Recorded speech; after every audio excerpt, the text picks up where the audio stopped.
What's up, everybody? According to Brian Windhorst of ESPN, the Warriors are a team to watch should the Jazz decide to trade Gobert in the offseason. This is a trade that could make sense for both parties. It's been rumored for years that Donovan Mitchell and Rudy Gobert have a rocky relationship, and with another first-round exit for the Utah Jazz, they may decide to blow up the roster, especially if Donovan Mitchell demands a trade.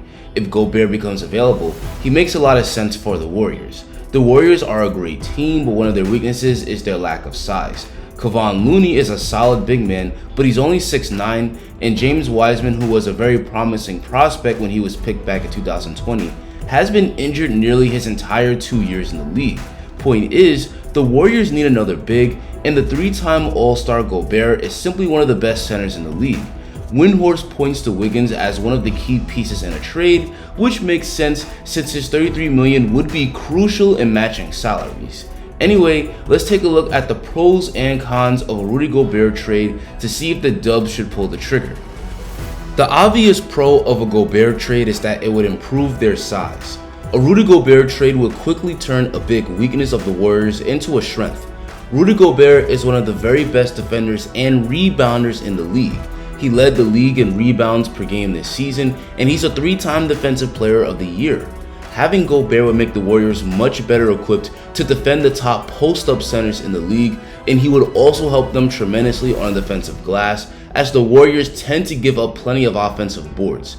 He would also help the Warriors level up their defense, which already performs at an extremely high level. The Warriors were second in defensive rating this season behind the Boston Celtics. With Gobert, the Warriors' rim protection would become great, and paired with their elite perimeter defenders, the Dubs would easily have the best defense in the league. Another pro is he would improve the Warriors' pick and roll play and their scoring in the paint. Gobert is no offensive juggernaut, but he's one of the best roll men in the league. He generates a ton of points running pick and rolls with Utah's guards. Kevon Looney is a good defender, but he's not a great finisher at the rim. The Warriors were hoping James Wiseman could step in and play that role, but his development has stagnated due to injuries. Having an elite screen and roller on offense from their center would take the Warriors' already great offense to an even higher level. Now let's talk about cons. The biggest piece the Warriors would be losing would be Andrew Wiggins, who's been having a great year. He's the Warriors' top wing defender, and he's also a good shooter and shot creator. But the Warriors have more than enough talent to make up for his absence. Jordan Poole has emerged as an all-star caliber player alongside Steph and Klay.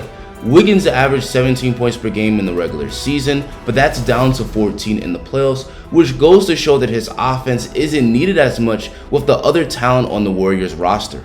But the Jazz aren't just taking Andrew Wiggins for Gobert. Assuming they start rebuilding, the Jazz are going to want the Warriors to throw in James Wiseman and probably a first-round pick. Wiseman has been a disappointment up to this point, but the Dubs may not want to give up on Wiseman just yet because it's still believed that he has a high upside, and who knows what else the Jazz will ask for.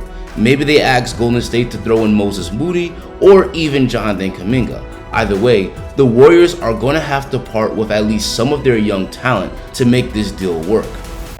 I think we still have to see how the playoffs play out before we know if this is a realistic trade. The Warriors are currently in their second round series with Memphis, and if they lose this series or don't win the chip, and especially if they lose due to a lack of inside presence, they could be more inclined to aggressively pursue Gobert.